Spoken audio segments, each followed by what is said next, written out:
नमस्कार, मैं हूं Amod Srivastava. Amazing thought, amazing message, amazing story की दिशा में आज एक कदम और आगे। आज एक बहुत ही छोटी एवं सच्ची श्रद्धांजलि। आज की कहानी का शीर्षक है सच्ची श्रद्धांजलि।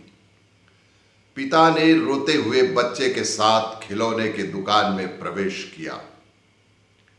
जैसे ही उसके डैडी ने एक कार का चयन किया तो बच्चे ने रोना बंद कर दिया। जैसे ही उसके डैडी ने एक कार खिलौने को उठाया और उसका बच्चा रोना बंद कर दिया। भुगतान करने से ठीक पहले उन्होंने खिलौने पर मेड इन चाइना का लेबल देखा।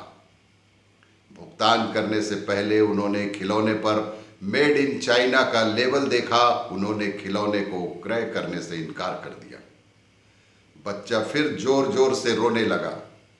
दुकानदार ने पूछा, आपके बच्चे की खुशी महत्वपूर्ण है या कहां पर निर्माण हुआ है यह महत्वपूर्ण है? पिता ने दुकानदार से जो कहा उसे सुनकर अन्य खरीदारों ने भी चाइना का सामान क्रय करने से मना कर दिया। पिता ने जो दुकानदार से कहा उसे सुनकर अन्य खरीदारों के भी कान खड़े हो गए और वे भी चाइना का सामान क्रय करने से मना कर दिए। जानते हैं उसने क्या कहा? उस पिता ने कहा कि मैं अपने बच्चे के 3 मिनट रोने को रोकने के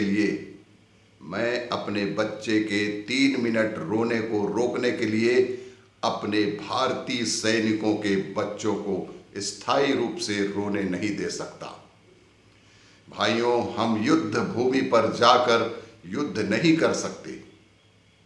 हम युद्ध भूमि पर जाकर युद्ध तो नहीं कर सकते और ना ही शहीदों के परिवार के आंसू पोंछ सकते हैं, लेकिन चीनी सामान का बहिष्कार जरूर कर सकते हैं।